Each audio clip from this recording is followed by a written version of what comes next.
Akkam jirtu daawwattoota keenya kabajamoo tamsaasa kallattii OMN kanaan oduu amma nu dhaqqabee qabannee dhiyaanneerra oduu kana waliinis Dammaqaa Nagaasaati. Barattoonni Yuunivarsiitii Hawaasaa warraaqsa uummanni Oromoo gaggeessaa jiranitti makamanii.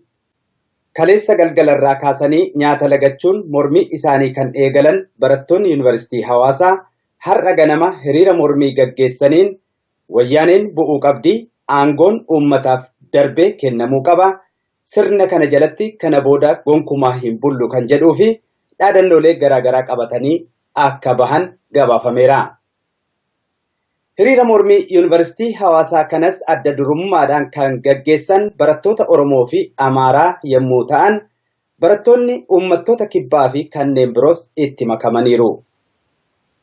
Mormii gara naannoo Finfinneetti yommuu deebinu immoo kaleessa galgala magaalaa Aqaaqii fi Finfinnee gidduutti kan argamu mankuusaan meeshaa waraanaa mootummaa TPLF uummataan cabee to'annaa jala galuunsaa beekameera. Mankuusaa meeshaa waraanaa kana keessattis qawwee, sinaayiparii, kilaashinkoofii, matireeyesii fi rasaasonni hedduu uummataan saamamaniiru. Mormii guyyaa kaleessaa godina addaa naannawaa Finfinnee magaalaa Alamganaa, Jamoo Finfinnee, Sabbataa fi Furiitti taasifameen kanneen barbadeeffaman: tokko warshaa Ayikaa Diimaa, lama warshaa BM Diimaa, sadaffaan kaampii konkolaataa Allaamudiin, arfaffaa warshaa Meettaa Biiraa Diimaatti argamu, shan konkolaataa warshaa Simmintoo Daanguutee Alamganaa keessatti argamu. Akkasumas magaalaa Sabbataatti bootteen tokko yommuu gubatu poolisiin Koomaandar Dastaa jedhamu ijoollee Oromoo lamarratti dhukaasa baneen garmalee madeessuunsaa gabaafameera. Qeerroon naannichaas Koomaandara kana adabuuf adamsaa akka jiran dhagahameera. Odoo kun kanaan jiru poolisoonni Oromiyaa bakkeewwan hedduutti mormii uummataa cinaa dhaabbatanii loltoonni agaazii akka uummata Oromoo hin ajjeefne ittisaa jiru. Kanaafis bakkeewwan hedduutti galateeffatamas jiru. Gara godina Arsii Lixaa magaalaa Shaashamanneetti yommuu dabarru immoo kaleessa galgalarraa eegalanii jiraattonni magaalaa Shaashamannee mormii gaggeessaniin konkolaatota sirnichaa 17 kan barbadeessan yommuu ta'u, wayita ammaa sochiin tokkollee magaalaa sana keessatti akka hin godhamne qeerroon magaalichaa to'annaa taasisaa jiran.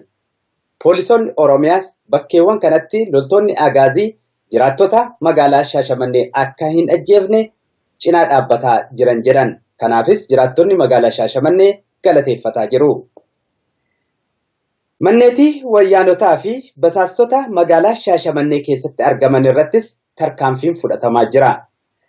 Godina Shawaa Bahaa magaalaa Baatuu, Bulbulaa, Jiddoo Kombolchaa, Maqii, Boottee, Arsii Bahaa gandoolee baadiyyaa hedduu keessatti tarkaanfiin caasaalee sirnichaa irratti fudhatamanis akka itti fufanitti jiru.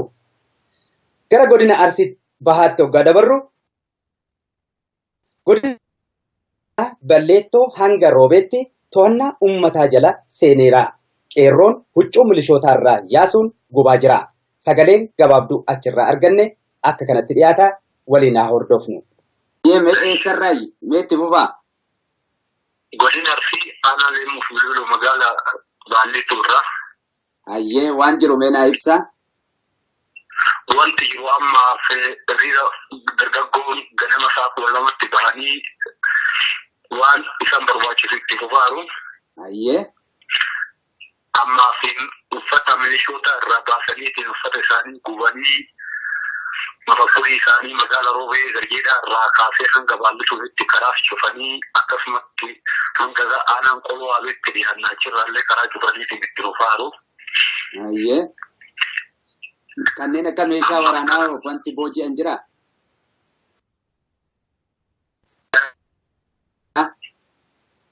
Meeshaa waraanaa ilfiin ammaaf karaa seenuun qabee kaleessallee gara magaalaa Roobeetti karaa seenuun qabee karaan cufamee waan jiruufi warra meeshaa waraanaa karaa seentuun qalbee hafte.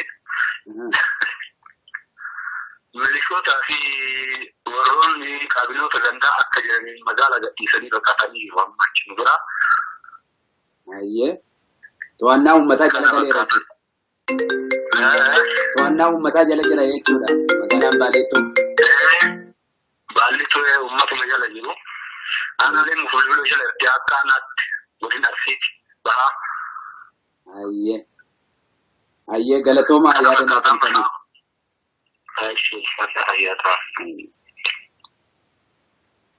Hayyee daawwattoota keenya gara godina Harargee Bahaatti immoo hoggaa dabarru godina Harargee Bahaa aanaa Haramaayaa Araddaa madda bal'inaa keessatti kan argamu waajjiraaleen bulchiinsa OPDO halkan edaa tarkaanfii qeerroon naannichaa fudhataniin guutummaatti barbadaa'eera.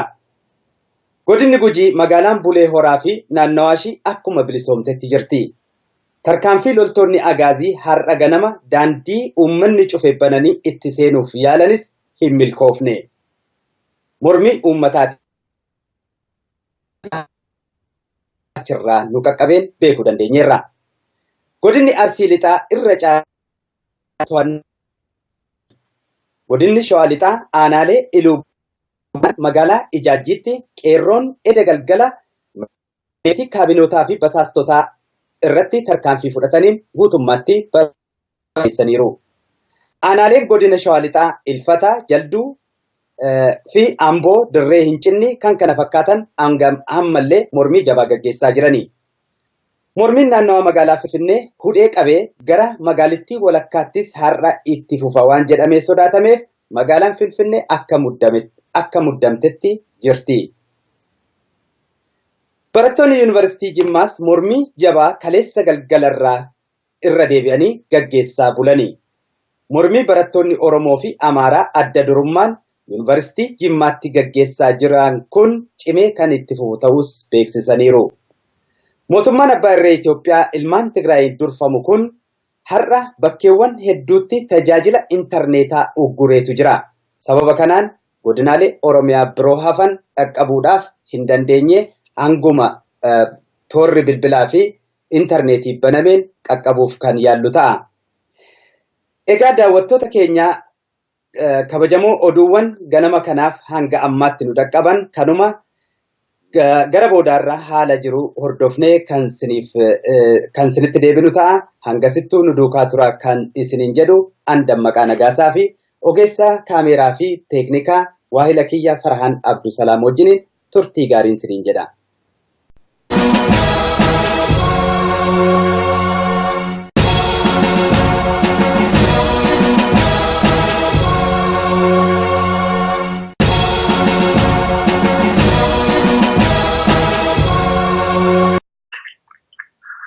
Milishootaa fi warroonni kaabinoota gandaa akka jiraniin magaalaa gadhiisanii dhokatanii jiru amma achi nu bira. To'annaa uummataa jala galeera jechuudha. To'annaa uummataa jala jira jechuudha. Magaalaan Baaleettoo. Baaleettoo uummatuma jala jiru.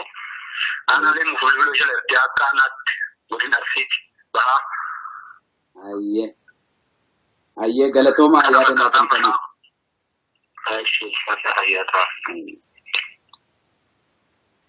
Hayyee daawwattoota keenya gara godina Harargee Bahaatti immoo hoggaa dabarru godina Harargee Bahaa aanaa Haramaayaa Araddaa madda bal'inaa keessatti kan argamu waajjiraaleen bulchiinsa OPDO halkan edaa tarkaanfii qeerroon naannichaa fudhataniin guutummaatti barbadaa'eera. Godinni Gujii magaalaan Bulee Horaa fi naannawaa ishii akkuma bilisoomtetti jirti. Tarkaanfii loltoonni agaazii har'a ganama daandii uummanni cufe bananii itti seenuuf yaalanis hin milkoofne. Mormii uummataati achirraa nu qaqqabeen beekuu dandeenyeerra. Naannoo Finfinneetti yommuu deebinu immoo kaleessa galgala magaalaa Aqaaqii fi Finfinnee gidduutti kan argamu mankuusaan meeshaa waraanaa mootummaa TPLF uummataan cabee to'annaa jala galuunsaa beekameera.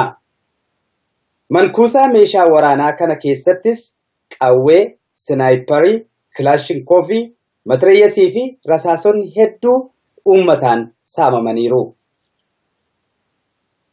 Mormii guyyaa kaleessaa godina addaa naannawaa Finfinnee magaalaa Alamganaa, Jamoo Finfinnee, Sabbataa fi Furiitti taasifameen kanneen barbadeeffaman tokko warshaa Ayikaa Diimaa, 2 warshaa BM Diimaa, 3ffaan kaampii konkolaataa Allaamudiin, 4ffaa warshaa Meettaa Biiraa Diimaatti argamu, 5 konkolaataa warshaa Simmintoo Daanguutee Alamganaa keessatti argamu, Akkasumas magaalaa Sabbataatti bootteen tokko yommuu gubatu poolisiin Koomaandar Dastaa jedhamu ijoollee Oromoo lamarratti dhukaasa baneen garmalee madeessuunsaa gabaafameera. Qeerroon naannichaas Koomaandara kana adabuuf adamsaa akka jiran dhagahameera. Bahaatti hoggaa dabarru godina Balleettoo hanga Roobeetti to'annaa uummataa jala seeneera. Qeerroon huccuu milishootaarraa yaasuun gubaa jira. Sagaleen gabaabduu achirraa arganne akka kanatti dhiyaata waliin haa hordofnu. Eessarraayi meetti fufaa? Godina Arsii aanaa Leemuu fi Loloo magaalaa Baalleettoo irraa.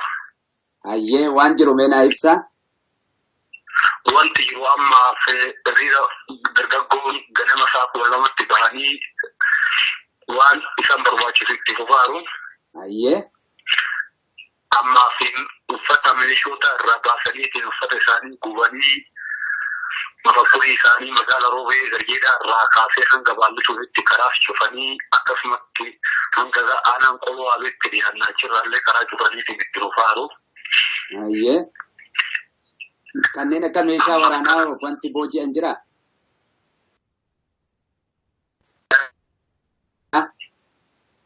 Meeshaa waraanaa seenni ammaaf karaa seenuun qabee kaleessallee gara magaalaa Roobeetti karaa seenuun qabee karaan cufamee waan jiruufi warra meeshaa waraanaa karaa seentuun qalbee haftee.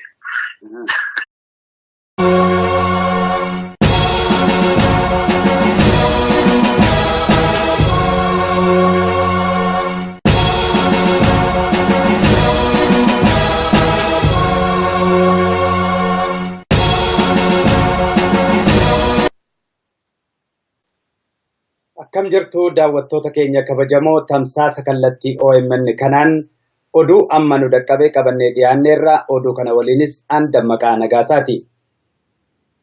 Barattoonni Yuunivarsiitii Hawaasaa warraaqsa uummanni Oromoo gaggeessaa jiranitti makamanii.